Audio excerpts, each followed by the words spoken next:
right, here's an interesting target. It's kind of a mixture of, well, I think this is a low conductor, definitely. It is jumping up into the low 20s, but at any rate, I'm not seeing any iron, and certainly no iron wraparound. So it's not a real deep target.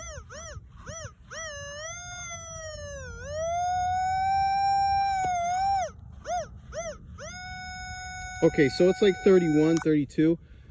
So, you know, it's about 8 inches. Let's see what the stock coil reads that at.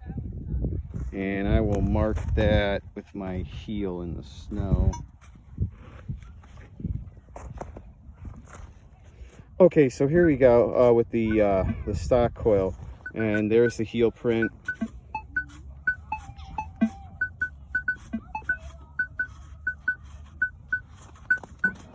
It's about the same reading. Let's see what kind of depth. So the depth is half as much. Okay. Remember the 12-inch was reading it at like 30, and so this is like around 17, 18. All right, let's try something different now.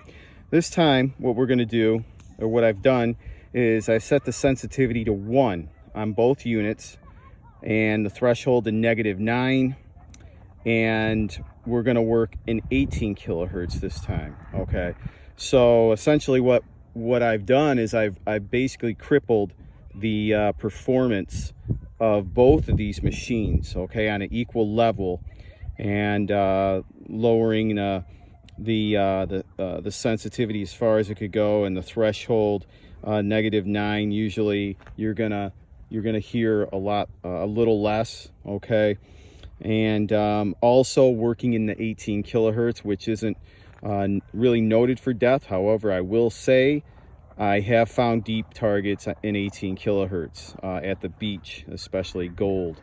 All right, so let's see what happens. Okay, so check it out. What we have here is a low conductor. It's reading about 6. There we go.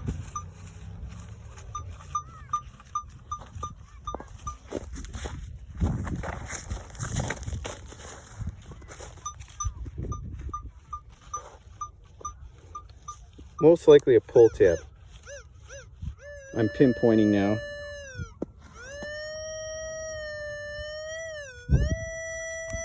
All right.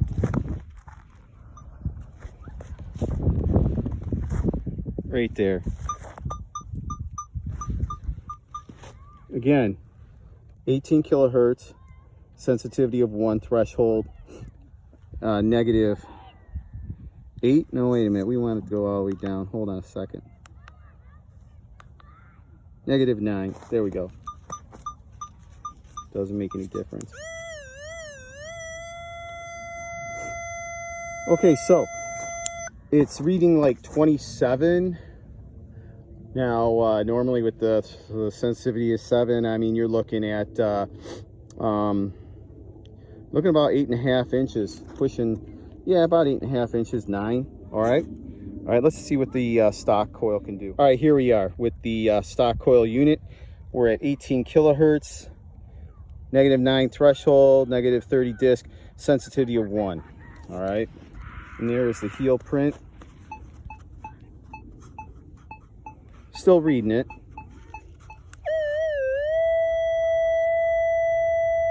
$25. It's interesting.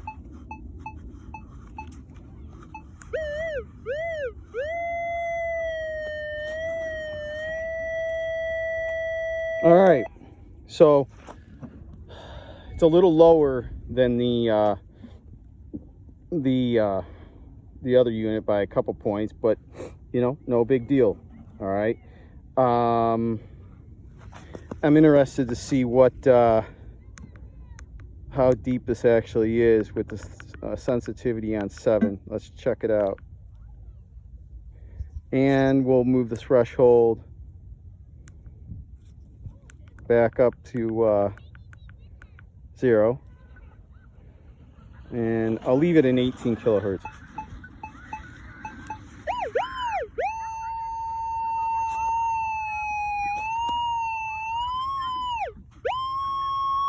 Okay, so it's 49 with the unit set up for depth, except for the 18 kilohertz.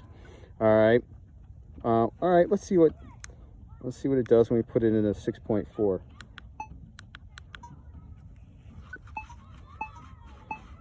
Hold on, it's talking with the other one. I got to turn that to 18. Okay, we're good to go now.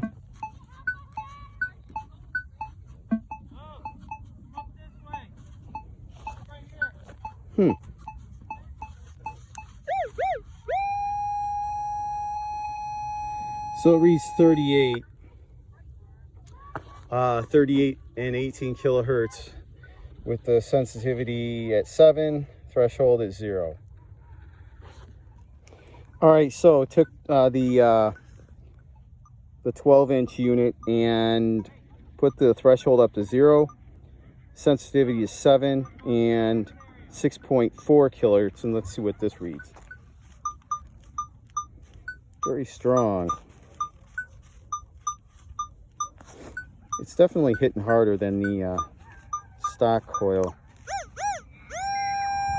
Okay, it's reading at 35, 36. So that's real. Well, with the stock coil, that would be, around 8.5 inches. And I already forgot what it read with the stock coil. I have to go back and look at the video, but anyway, just curious. I just thought I'd mess around with the various with both settings and see how they compare on the shallower targets. So see if we can find one more deep one. All right, so again, 6.4 kilohertz and 0 threshold, sensitivity 7.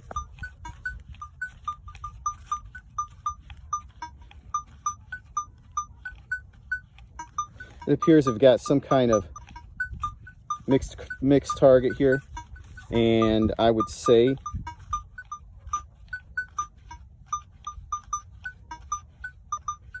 this is a low conductor, and there's some iron there.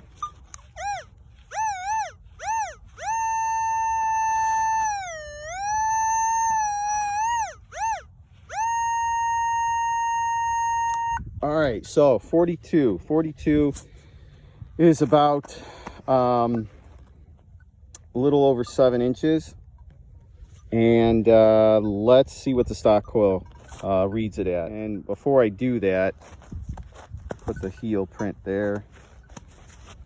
One good thing about testing in the snow like this.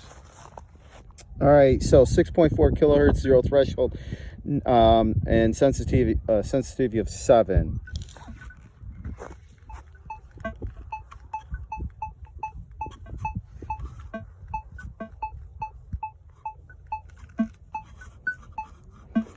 Same type of target. It's hitting it pretty good. The big coil, it seemed was hitting it a little harder, but let's see how deep stock coil reads it.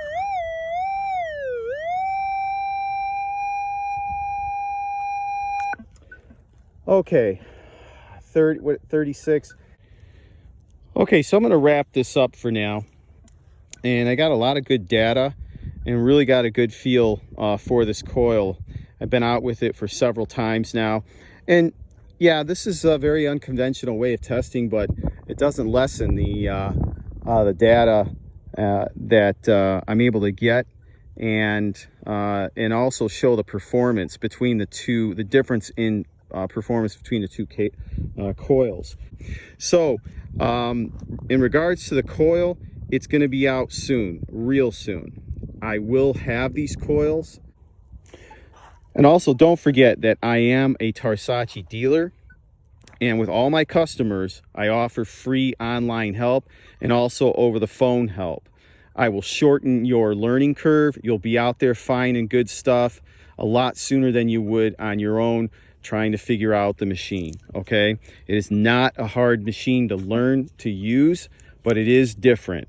Okay, so get in touch with me and let me know if you're interested in a new machine or the new coil. And also don't forget to join up at Tarsacci forums.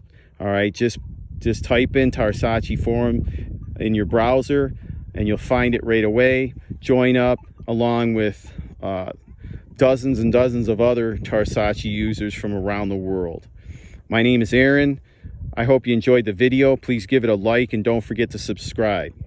Happy hunting and stay safe.